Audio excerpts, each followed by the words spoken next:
got to have talented players, and they got to believe in each other. You got to trust, and then I think because you care about each other so much, there's special ingredients for teams that can walk off like that. And yeah, this team has earned that.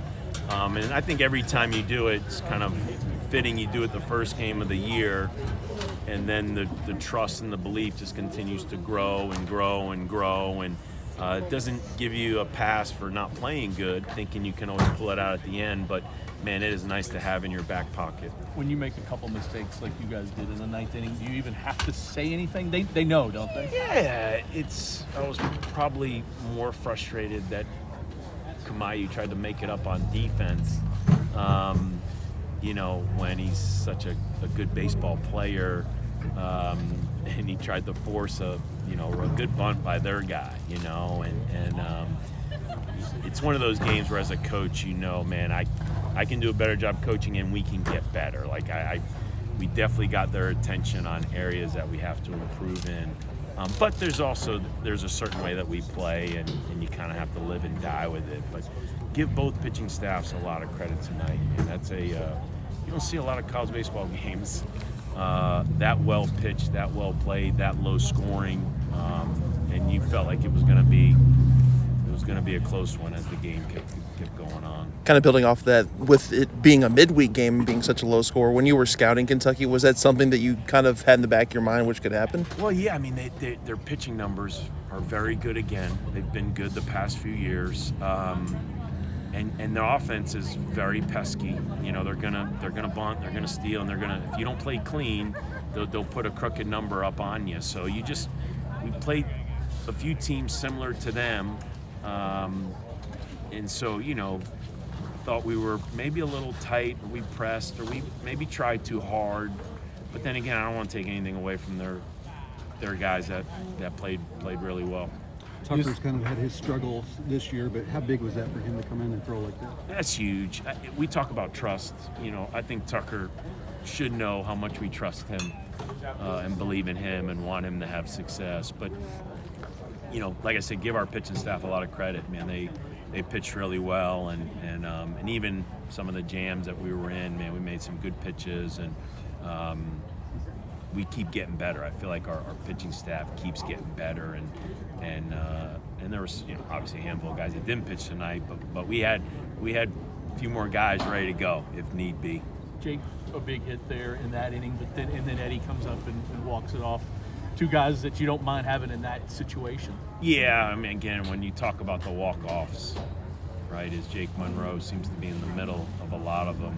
Eddie King has been in the middle of some, and I've probably cost Eddie one at Virginia Tech when I tried to overcoach that night. But, man, you got good players like that, and just let them play.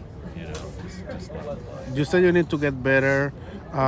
Can you go more deep on that? And how a win like this helps you, like motivates a team to get even better? Yeah, I mean, just manufacturing, one run there. You got the leadoff guy on, and we kind of goof on the bases a little bit, and we don't sit in there and get the bunt down. And I don't mind Alex. There's 2 outs, and they've got a left-on-left tough matchup with 2 strikes. So we're just thinking he's either going to throw a ball in the dirt or this ball's going to get put in play. And so maybe by Alex, running there, he just maybe didn't get as good a jump as I'd like him to get.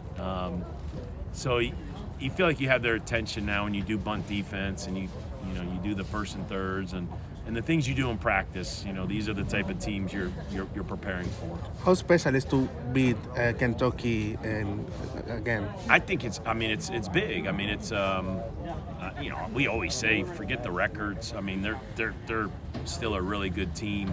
The national championship just ended last night, so basketball is officially over. Man, it is.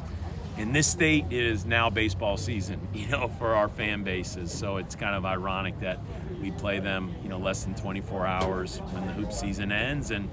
But of course, we get to play them again in a couple weeks. So I love it. It's a fun game. It's a fun rivalry. It's fun for our fans. There's a lot of good players on the field, and so I would imagine it's going to be another battle a couple weeks from now. Jake kind of alluded to it, but I guess there was some pregame rivalry excitement that happened. Oh yeah. Some probably coaches being a little immature, and but that's frustration and kind of things that go on behind the scenes, and probably stuff in the recruiting world that people necessarily don't agree with, but that has nothing to do with the players and what you have to do between the lines. You got to throw strikes, make plays, and get timely hits, right? And we just did a little bit better than them tonight. You talked a little bit this past weekend about how Lucas has even more, stuff in his toolbox than maybe he's always shown, and he showed it off tonight a little bit. Amen. That was outstanding, and something that that's a highlight play that might even get overlooked the way the game ends. Amen. We're not afraid to say it. We are very, I don't know if arrogant is the right word, but in the expectation to play in our outfield with the history of great outfielders that we've had, it's known when we recruit you, and it's known when you're in our program. So the outfielders know, the expectation, and Lucas is one of those elite runners, as we see on the bases, that we haven't. He's been good defensively, but I don't know if he would tell you he's been great, and he's capable of doing things like that, and so when I say there's more in him, there's things like that. There's a few things offensively that he can break out and get better at, but defensively, I hope that might even free him up a little more, help his first step quickness, and just start to show off how great he can be defensively. Big road series now coming up for you, back in the ACC play where every game's important. Yeah, and NC State is playing well, and yes, the ACC going on the road the next 2 weekends is going to be a challenge, but I do want to make sure we celebrate, we promote next Tuesday's game, because 20 years at Jim Patterson Stadium, we don't have the success. This program wouldn't have the big leaguers and wouldn't have the notoriety it has if it wasn't for Jim Patterson. So the building of this stadium, man, it got me here, and it got a lot of great players here. And so I just want to celebrate it and make sure we come out and get ready to play our next home game here in front of hopefully a big crowd. Thank you.